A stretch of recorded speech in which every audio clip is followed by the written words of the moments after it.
Rev up your engines!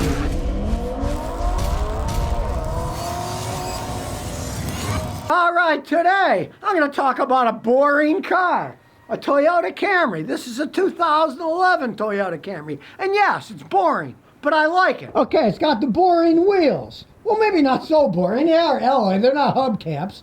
And they're still in excellent shape. This car lived in Ottawa, Ontario, and Canada. And as you can see, it's not rusted because they know how to rust prevent these cars, even back in 2011. And as we look inside, look, it has boring cloth seats. But notice, the boring cloth seats, they don't have any rips or tears in them. Neither does my 07 Matrix, and it's boring too. And it was made in Cambridge, Ontario. This boring Camry was made just on the street from where I live in Tennessee. It was made in Kentucky. It's got the Canada transport because it was sold in Canada. And it has boring air conditioning that still works, boring power windows that work, a transmission that shifts like a dream, and under the hood, it has a really boring four-cylinder engine that when he drove it from Ottawa to here in Rhode Island, got 35 miles a gallon. This is an old car. It's 11 years old, and it's still got 35 miles a gallon in a four-door sedan. Compare that to the brand new Acura MDX that I filmed the other day that, granted, kid who drove it was 21. He only got 13 miles a gallon in that thing, and he bought it for his mother. She drives conservatively, but she only got 17 miles a gallon. This gets better than twice that. So if you think getting good gas mileage is boring, well, this is a boring car then. Now it's had normal maintenance done on it. It's got a Canadian Tire battery. They got a cheaper one because they didn't have the good one. 3 years later, it's still working. It still has the original alternator. Now, because of the rust and corrosion, you can see the AC hose has been replaced. That got rusted and corroded. This is just superficial because they use salt on the roads in the winter. Doesn't mean anything. But if you look at the structural integrity of the car, even though it's lived in Canada its whole life, well, the car's still in excellent shape. Toyota knows how to seal these things. Remember, my 94 Celica still isn't rusted out. In the 90s, Toyota really started to put anti-rust corrosion in the frames on the bodies. Now, if you think that's boring, well, then it's a boring car. It doesn't rust. Maybe you're the type of person that says, oh, it's so boring and it lasts so long. I'm tired of that car. I just don't like it. I'm sick of looking at that car because it'll just run forever. Now, if you watch the video I made the other day, Toyota, at least in Japan, they're starting it. They already are working on a system where they can strip the paint off your car using water-based strippers, not caustic chemicals, and repaint your car to make it look like new. So, perhaps, if you're bored by the color, at least you'd have a new colored car that wouldn't be as boring. It would still be the same boring Camry, but it would be a different color. Now, the previous car that he bought was not a boring car. It was a Ford Taurus. And at 50-something thousand miles, the heads of the engine broke, and they had to get it replaced. That wasn't boring. If you think you want a car that has an engine that self-implodes at 50,000 miles, don't buy one of these for sure. So let's take it for a little spin. And look, this car is so boring. It starts up every time, first time. And it's also boringly quiet inside. It doesn't make any horrible noises. It is a 12-year-old car, and it has a boring ride too.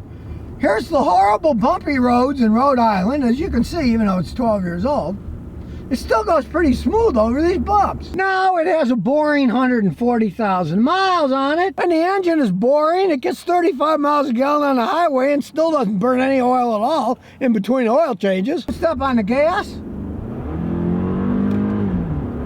Decent acceleration, but I mean, boring compared to a Tesla that goes 0 to 60 in 2 seconds. It has a boring steering wheel that turns, boring brakes that always stop on a dime. And since it's been so dependable other than oil changes and tiny little repairs, it's really boring because you don't have to work on it all the time and have fun getting your hands all dirty and filthy, fixing things when they break.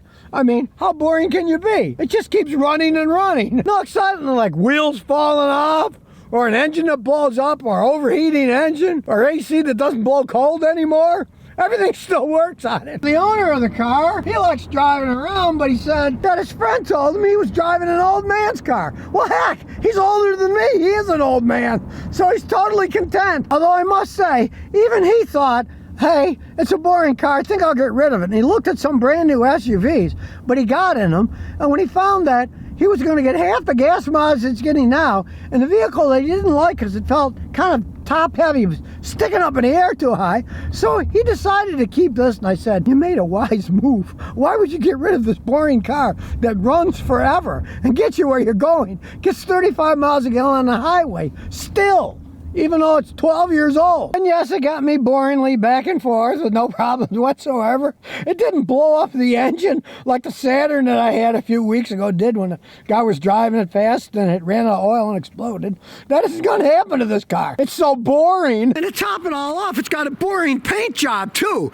It's 12 years old and it still looks like a brand new car. Even though it spent its life in Canada with all that salt in the winter, it's so boring to have a car that doesn't wear out and look like crap and you have to buy a new one every 4 or 5 years. Now, if this car is too boring for you, you might try a new Toyota Camry TRD. It's definitely not boring. It's got 305 horsepower, goes like stink. You can watch the video I made on it last year here in Rhode Island. The engine's a V6, puts out 300-something horsepower. That is not the least boring. It's based on a Camry. It's got the same engine and tranny. And the new ones are a lot faster than these. But if you really want good gas mileage in a boring car, get the 4-cylinder one. 35 miles a gallon on an old car like this. He's had no problems with it. He loves the car. This thing's just begun. I've seen cars that had 400,000 more than this had on Camrys. And if you think that's boring, well, maybe it is. And here's some bonus questions and answers. Wee Willie says, I got a 98 Chevy Blazer, 56,000 miles. It's taken care of, but it rides so rough. I replaced the shocks front and back. It still rides horrible. Any thoughts? You got a 98 Blazer. Based on a truck platform, you know, it's an actual truck. Trucks don't ride that well. The best you could do would be to price around and find the softest shocks available, not rough ones for off-road, and find the tires that ride the best. Tires ride differently. If you get aggressive off-road tires, they're going to ride rougher. You get the least aggressive tires you can to make it ride as good as you can. But just realize it's a truck, and it's an old truck. It's a 98. Now, get yourself like in a new F-150. Those things ride pretty good. They're completely different suspensions. It's all computer, electronically controlled on expensive ones, and they don't ride that bad. But it's gone a long way from 98 to 2022 in terms of technology of the suspension of those things. And unless you want to spend a ton of money buying another one, my advice is just live with it. You're not going to get it to ride that well. It is an old truck with an old suspension system. Hey, Jay Aquino says, I got a question about ethanol blended gasoline. Since they're going to increase the ethanol to 15%, what effect does it have on your car's performance and mileage? Do you have to have a flex car? No, you don't need to have a flex car. Flex cars run all the way up to E85, which is 85% ethanol and only 15% gasoline. This is going to be 15% ethanol and 85% gasoline. Any modern car should run okay on it, but realize this. You're always going to get worse gas mileage the more ethanol you use.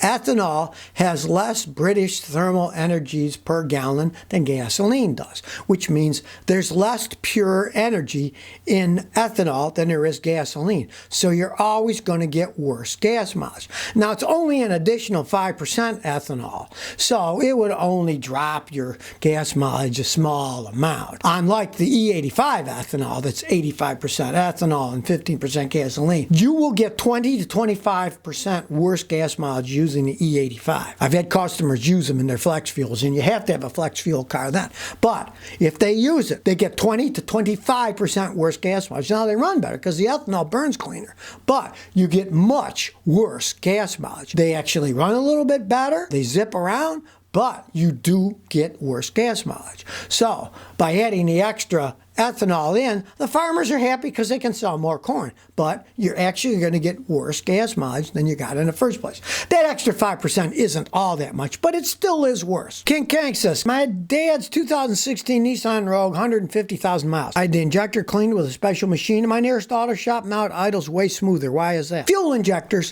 when they spray a conical spray, an upside down ice cream cone, like this. They spray and they're supposed to be totally cone-shaped. Well, when they get dirty, then instead of cone-shaped, they spitter and spatter and the gas doesn't burn correctly because it doesn't atomize all the way 100% in. You get them clean, it goes back to a perfect cone, it's going to idle better. And you're going to notice it mostly in idle because when a car is idling, the air-fuel mixture has to be perfect.